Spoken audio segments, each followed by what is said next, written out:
นี่มึงจองไว้ลูกยิงเก่านี่โตจนทับทำไรจอม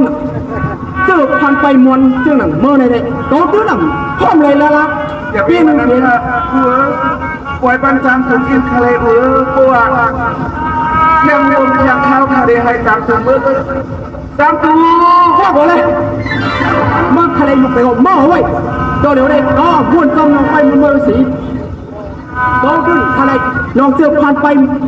ปมออะไรก็จนทะเลไม่อยากให้ป้าครับนะ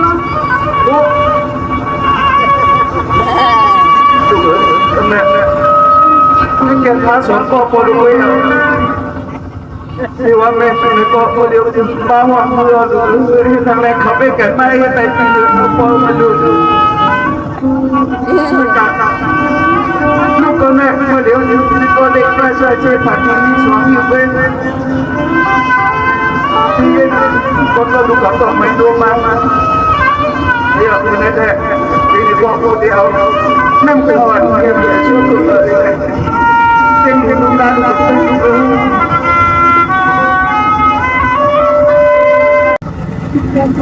ดันโจกว่างพันเพื่อนมันเย็บขังเลยเปลี่ยนนานมาเนี่ย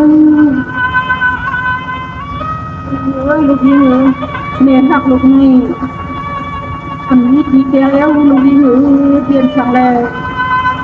ข้าวตังมันถึงข้างในก้มบอกทุกอะไรกอตังเนี่ยบอกทุกอะไรเฮือนทุกอะไรเย็นเอาลูกน้อง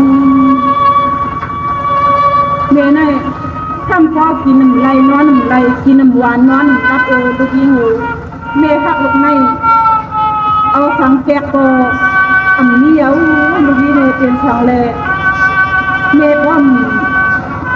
ปองไปว่าลูกวนตึงอยู่อันนั้นก็อันกว่าจ้องไข่ในก็ทำปีนั้นมาเกว่าความยาในก็ใจลงขาซ้ายหันสัมปหันได้เปลี่ยนช่างในปีนั้นมาล่ะไหนช่างดูนี่แหละลูกค้าที่ไหนดูมาเยอะมีในข้องเมื่อว่าห้องกับห้องมาเยอะสูงซ้ำตึกนอนนักนั่นน่ะแต่ว่าเขากดด้านในนัดชวนตั้งดูห้องให้ไหนถ้าเขาดูมาช่วยนะถึงน้ำนั่นน่ะมาช่วยเนี่ยมาเยอะห้องมาเยอะเรื่องไหนหนาผมทำผมลูก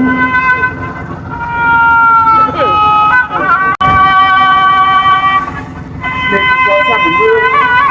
ถ้าคนลูกก็เลยมาจ้องเสียหายเลยอยู่ในแรกขี่มาที่นั่นได้ดูไงก็ในเวลาดูก็ว่าไงให้ทำไรกินร่วมในก็มีหลายวันเราลูกเจ็บข้าวเจียมเงินข้าวปลอมอะไรกินมีความมีก็เลยไปลงมาวัดร่มตาม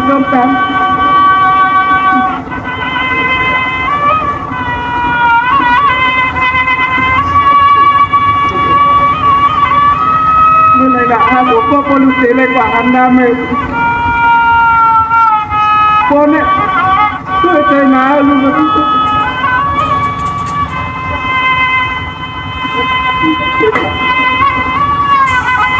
ที่นี่ก็น่าจะพอดีเลยนั่นใส่แดงนะพอลูกพอเด็กขันนาเด็กเลยย้อนกินคนที่ไม่เวียนเลยมาพอเต็มนี้ก่อนอินูเอลายเลยมาปันเอาเยอะคุณว่าเต็มชาคุณบอกว่าปั้นรถอะไร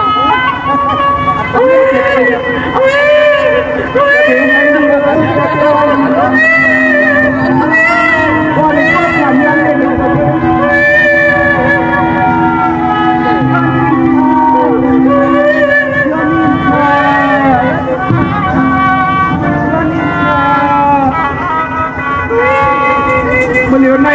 ก็ไม่ถ้าก็ไม่พายวันนี้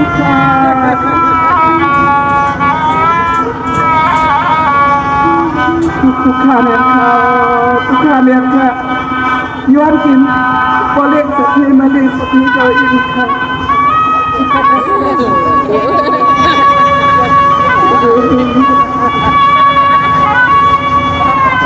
จูมาค่ะ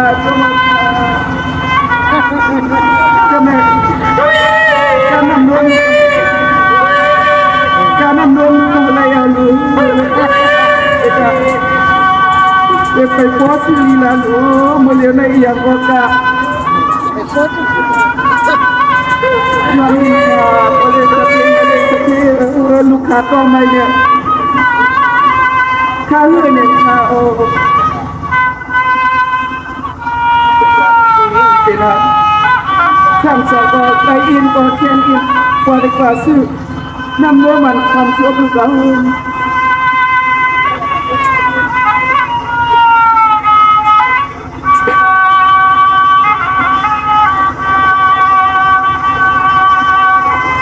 ไม่เป็น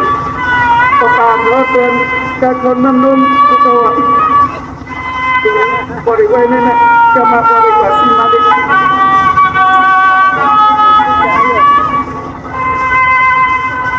โอ้ตัวมองขา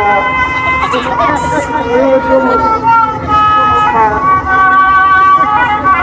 ให้เลยเป็นตัว2 เมตรนะเอาไม่กว่าให้เลยมาพี่พอนำเงินเด็กกินอย่าให้เสียงอย่าให้เสียงเสียจำขาตัวมองขาก็ไม่ขาดดีกว่าสิน้ำเนี้ยน้ำนมเลี้ยงลูกค้าก่อน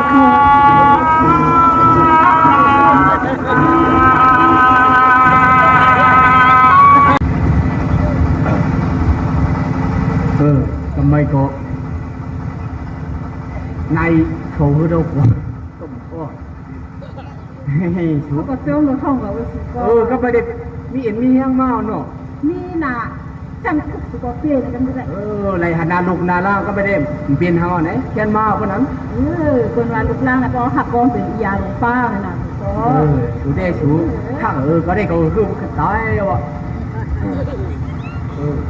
นี่เขาดีลาตีชูเมื่อกระดับจังลูกยิงเขาเหรอเดี๋ยวเมื่อได้กว่าได้ปุ้มแลกขว้างเขาจุนปันกว่าดังเลย แต่ว่าเขาว่านี่ตีเอาวันมื้อไหนกว่าลูกห้าได้อำไปปันกว่าดังเลยตีเขาอยู่นั่นเพื่อนแหเนี่ยคือจริงนี่แหละจังใจถึงใจหาเนี่ยนี่เขาว่าอำเจเนี่ยสู ไอ้เลินไอ้หา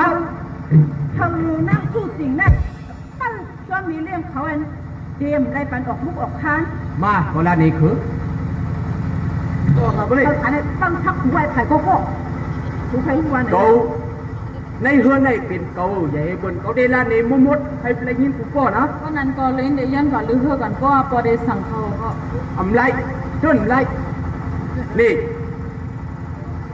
คือ2ก็เกาเดปันคุณพรคือเต่าคุณพรคือไว้หน้า โอ้อะไรมากครับเลย ตีเอาขิงย่ามได้กว่าเข้าได้กว่ากูวันในอย่าไปปันเมเลี้ยงสูออกเฮือนละกูยิงก็เลยกูยิงที่ไรก็เย้าคนใจที่ไรพี่น้องทุกคนก็เลยมาหาก็อำเภอปันออกว่างแล้วนะ โอ้ครับเลยอย่ามาจับละ ตายหา เพื่อหลวอะไรไปดีปนาเฮือนพักดูตั้งเขาตั้งออกนั่นกำเหนียวมันใครกว่าเลยใครเฮ็ดทางไหนก็ใครกินใครย่ำถามเบอร์ว่าใครกินเจ้าไหนคือก็กว่าซื้อกว่าเอาไม้มาเล็กใครกว่าดังไหนก็คือหลวอะไรอ่อนกว่าน่ะ นี่เนี่ยเขาหมดเวลาทำไปลงปันกว่าข้าวชูตีในให้ก็เอาเลยตั้งมันไปนี่ตายเหลือนตั้งพักถึงแล้วคุณตายหางมาเปิดพักถึงแล้วได้